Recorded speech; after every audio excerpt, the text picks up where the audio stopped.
Welcome to the video on the digestive system. We're going to start by taking a look at the purpose. This tube that you're looking at, that's the intestinal lumen, the inside of the intestines. And you find proteins and starches in there. Proteins and starches, they can't diffuse because they're too big. So material has to get broken down. Proteins will go to these little things and get broken down further into amino acids, the building blocks of proteins. Starches will get broken down further into things like simple sugars. Those amino acids, they're able to get absorbed or diffuse into the blood and then cells and go to the ribosome. And when they go to the ribosome, they're put back together to make new proteins. Simple sugars diffuse into the blood and the cells and go to the mitochondria, where it will be used to make ATP, usable energy.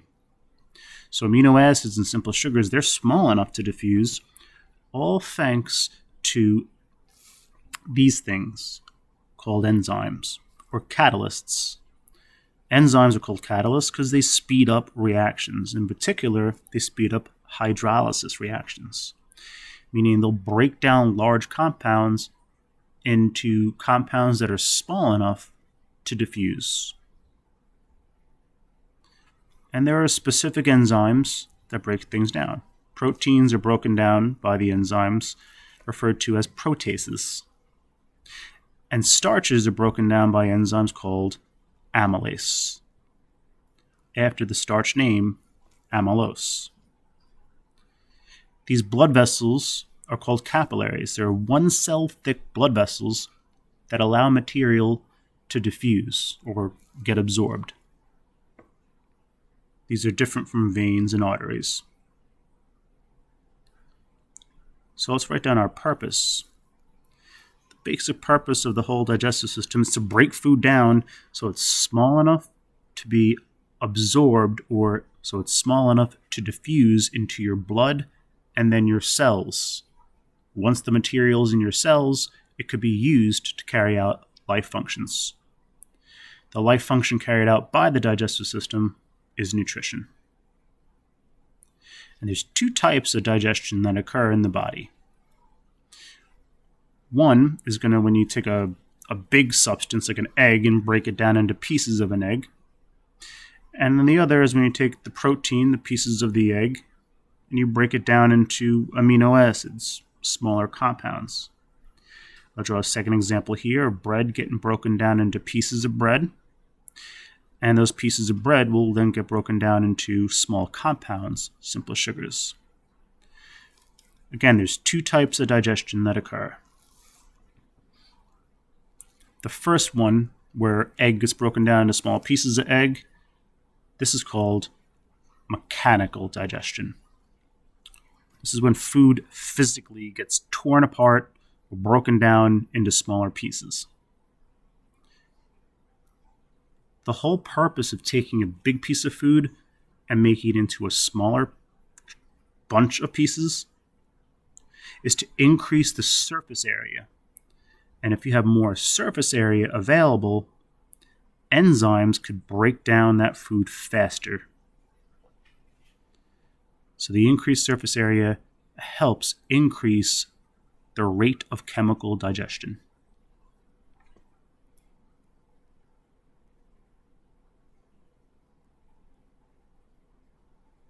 How is this carried out? It's carried out by things like your teeth, tongue, knives, forks. If you want to go a little barbaric, your hands. All these things will physically tear apart or break down food. The second type of digestion takes proteins and makes it to amino acids, and takes carbs and make them into simple sugars. This is chemical digestion, where large compounds are broken down or hydrolyzed, hydrolysis, into smaller compounds. So small, they can diffuse.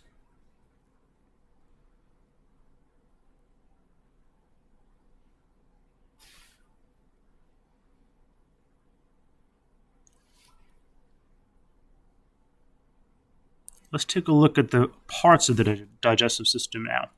First, part of the digestive system is the mouth, with the pH roughly neutral, about 7. Both mechanical and chemical digestion occur here. Mechanical digestion occurs when your teeth and your tongue physically rip apart and tear apart food. That ultimately increases the surface area, makes it easier to swallow, and makes it easier to chemically digest. In the mouth, chemical digestion also occurs, but only for carbohydrates, thanks to the enzyme amylase. No proteins or fats are chemically digested here, only carbs. So let's see what happens to that food when you start to swallow it. The ball of food is called the bolus, and it goes to the back of the throat. This is called the pharynx. It connects your nasal area to your trachea and to your esophagus. This hard tube in the front is called the trachea, and it's hard and always open because that's where air goes to and from the lungs. You don't want food down there, because if food goes down your trachea, the person's choking. Therefore, you have this little thing in the pharynx area called the epiglottis. This little flap covers the trachea when you swallow food, and this prevents food from going down your windpipe, your trachea. In essence, it prevents you from choking. A closer look at this. Here's our epiglottis. And now the food pushed the epiglottis down, blocking the trachea and channeling the food down this softer back pipe. And this soft back pipe is called the esophagus.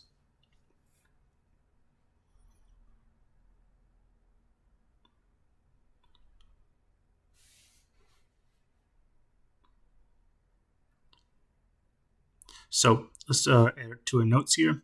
The esophagus is a soft tube and is soft for many reasons. Food is going to be squeezed down the esophagus to the stomach, and that squeezing process is called peristalsis. Peristalsis is when anything really gets squeezed through a tube. It's also soft to allow different size pieces of food to fit down.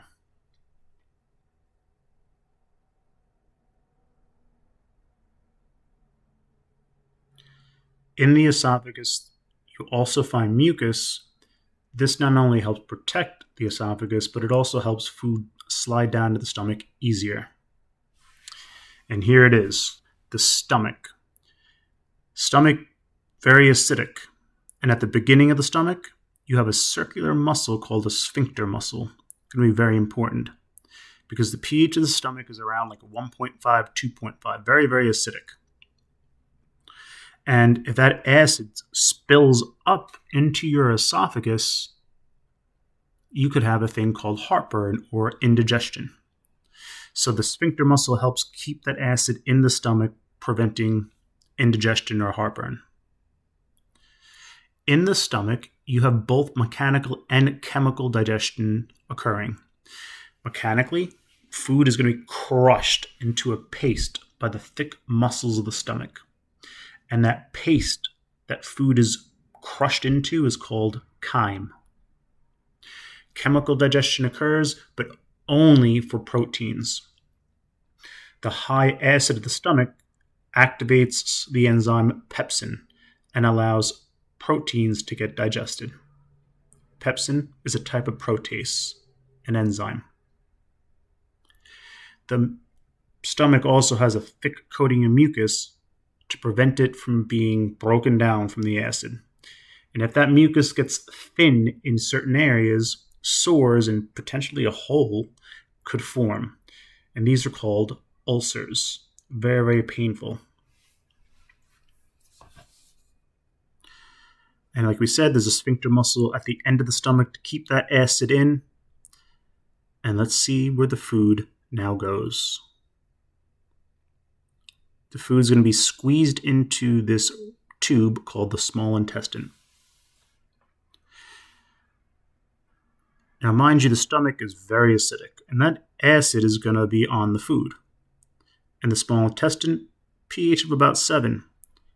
How does the pH get to neutral if you're pumping it filled with acid? The pancreas will release a basic fluid into the small intestine. And when you combine a base with an acid, the solution is neutralized, meaning it becomes neutral.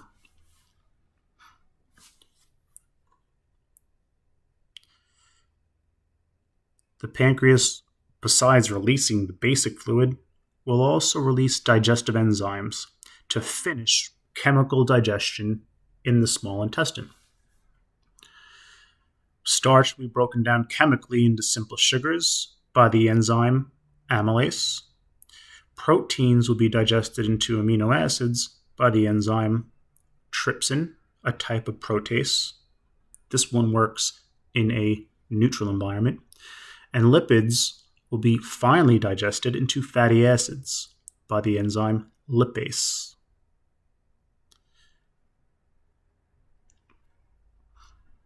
But lipids, they're still quite big. There hasn't been really much mechanical digestion of lipids yet. Because lipids, they don't dissolve in water or mix with water. So the liver is going to make and secrete bile. Bile will mechanically digest fats, big blobs of fat, into small little drops. And this is called emulsification. So here we have a big blob of fat. You add some bile, you get small fat drops, but they're still fat. This is not chemical, this is mechanical.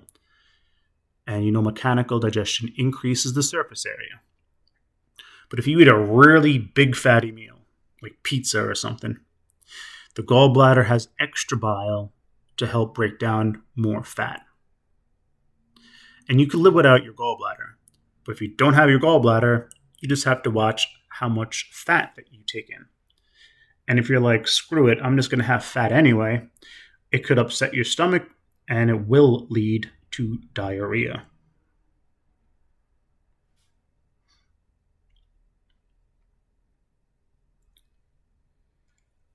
So the small intestine, a lot's going on here. This is where the final chemical digestion of material will occur. Fats, proteins, and carbohydrates, thanks to the pancreas releasing the enzymes. And since everything will be finally digested, those small nutrients can now diffuse into the blood and eventually your cells. So you could use the nutrients from the food that you ate. There is no mechanical digestion that occurs here. So let's focus on this absorbing. And let's look at a cross-section of the small intestine.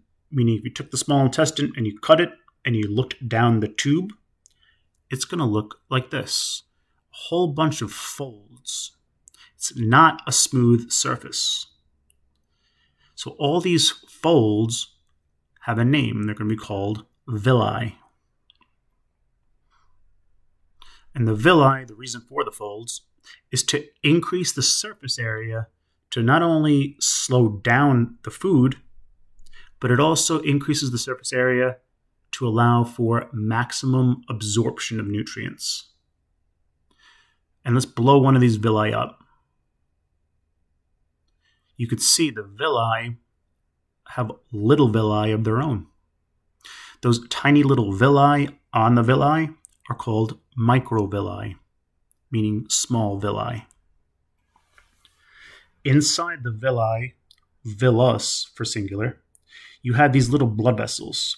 They're 1 cell thick blood vessels, and they're this thin because they're going to allow for diffusion of materials or absorption of materials. These are called capillaries. Different from arteries and veins, capillaries allow material to get absorbed.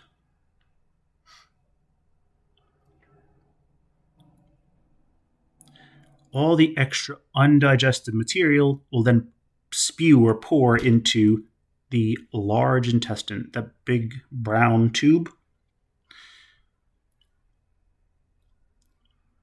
And the food, the undigested material, is really watery. It's like a watery mess.